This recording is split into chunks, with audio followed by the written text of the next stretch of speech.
ফুটবলের সবচেয়ে বেশি ব্যবহৃত ফরমেশনগুলোর একটি হচ্ছে 4-2-3-1 ফরমেশন। এই ফরমেশনে 2018 সালে ব্রাজিল খেলেছিল বিশ্বকাপে। এই ফরমেশনে 2022 বিশ্বকাপ ব্রাজিল খেলেছিল।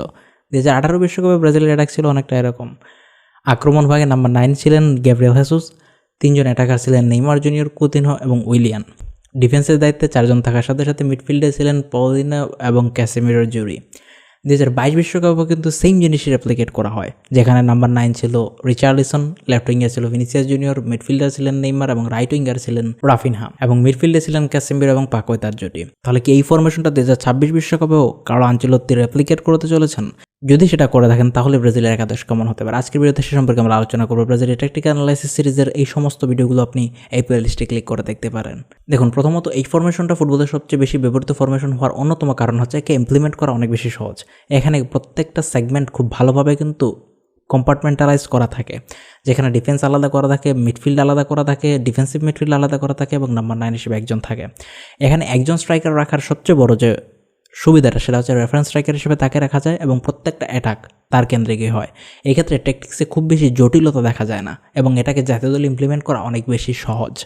ব্রাজিল যদি এটাকে ইমপ্লিমেন্ট করতে চায় সেক্ষেত্রে তাদের 4 জন ডিফেন্ডার কারা হতে পারেন? প্রথমত গোলকিপার হিসেবে অ্যালিসনে হয়তো কন্টিনিউ করবেন। 4 জন ডিফেন্ডার যদি করতে হয় সেক্ষেত্রে মেলিটাও, গ্যাব্রিয়েল এবং মার্কিনোস 3 জনকে একসাথে খেলানোর ক্ষেত্রে এটা খুব ভালো একটা ফরমেশন হতে পারে।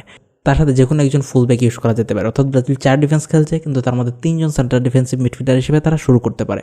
অর্থাৎ মেলিতাওকে তারা রাইট উইংয়ে ইউজ করতে পারে, লেফট উইংয়ে সেক্ষেত্রে তারা ডগলাস সান্তোস কিংবা কাইও হেনরিকে ইউজ করতে পারে।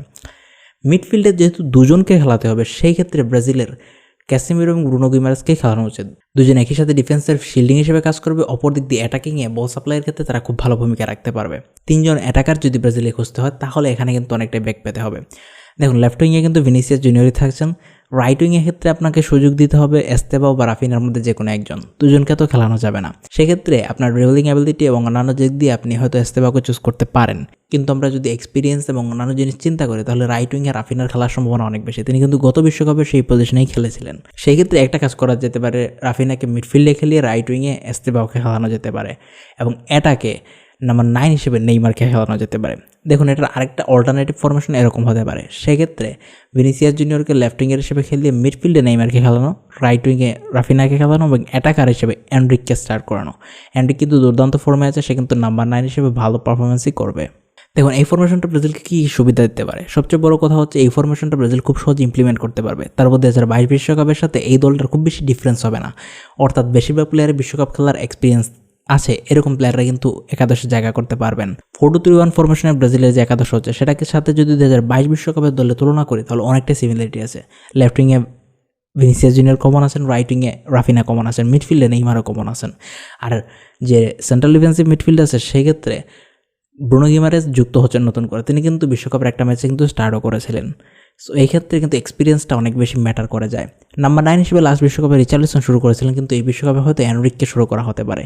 সেই ক্ষেত্রে একটা নতুনত্ব আমরা দেখতে পাবো নাম্বার 9 পজিশনে।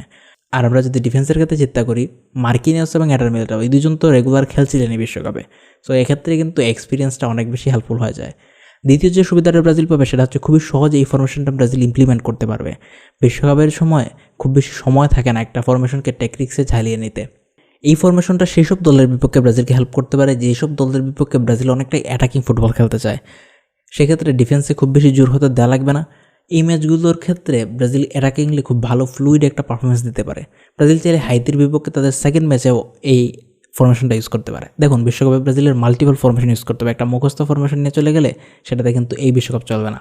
ব্রাজিলকে যেটা ট্রাই করতে হবে সেটা হচ্ছে প্রত্যেকটা ম্যাচে প্রতিপক্ষ বুঝে তাদের একাদশের ফরমেশনটা সিলেক্ট করতে হবে। আমরা কিন্তু এর আগে 4-3-3 ফরমেশন এবং 4-4-2 ডায়মন্ড ফরমেশন নিয়ে কথা বলেছি, আর আজকে আমরা 4-2-3-1 ফরমেশন নিয়ে কথা বললাম। আপনি এই 3টা ফরমেশনকে একসাথে এবং অন্যান্য ট্যাকটিক্যাল অ্যানালাইসিস, কারণ আনচেলত্তির ট্যাকটিক্স সব কিছু জানতে চাইলে আপনি এই ট্যাকটিক্যাল অ্যানালাইসিস প্লেলিস্টটা ভিজিট করতে ভুলবেন না।